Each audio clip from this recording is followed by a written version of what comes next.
Cash value life insurance, someone will say, oh, I heard of that universal life or that whole life, and that's expensive. Anybody hear that before or think it? That's expensive stuff. Well, it does two things.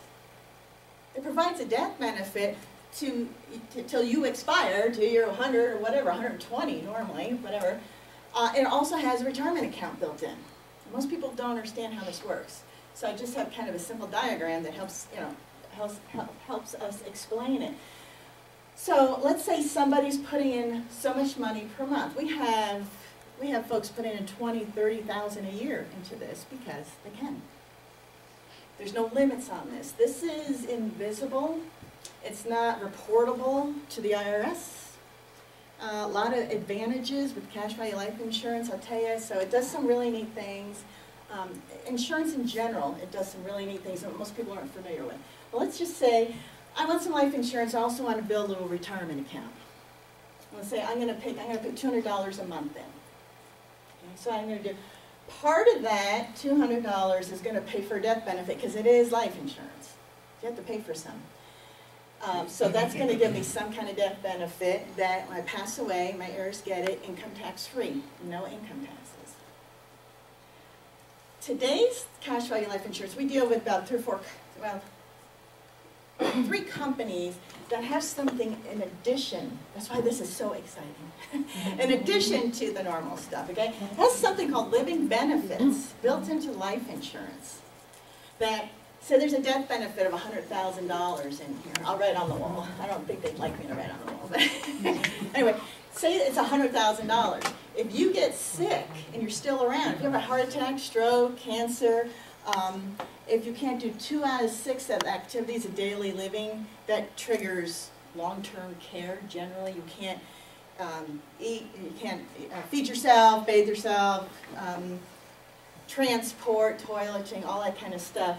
If you can't do 2 out of the 6, that triggers something called long-term care, where you have to have someone kind of take care of you, right?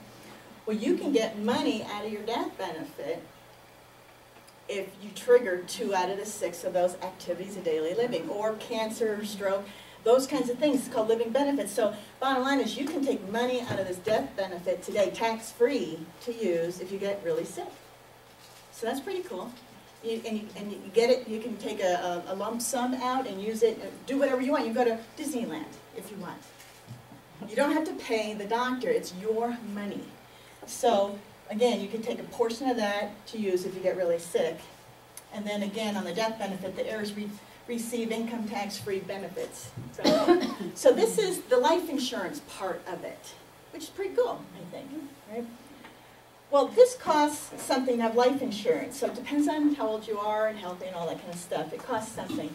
But what it does, whatever's left over in here goes back in your pocket, in your cash value account, and that money's yours. So that's why it's pretty cool. We try to overfund these all the time. So this costs something, whatever's left over goes back in your pocket as a cash account. And it's kind of like a Roth IRA with no IRS limitations. Anybody have a Roth IRA in here? Got a Roth IRA? Oh. Yes, you do. Yeah. Yes, you do. I like to add annuity.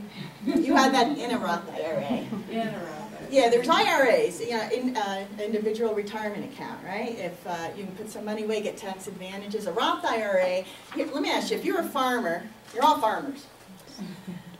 Would you rather pay tax on the seed, so you're buying bags of seed, or would you rather pay tax on the harvest down the road when you're harvesting all of that? Which would you rather pay taxes on, the seed or the harvest?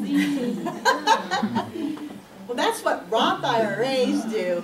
The money you put into a Roth IRA, it's already taxed, and then all the growth that happens, you're never taxed on that. So down the road, you take the money out tax-free. So you're paying taxes on the seed, the money you put in, but not any of the growth ever. So Roth IRAs are a good idea. This acts like that, because this is after-tax dollars, so you don't get a tax deduction.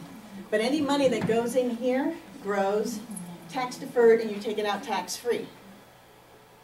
So no taxes on any of that growth, that's kind of a neat idea, right?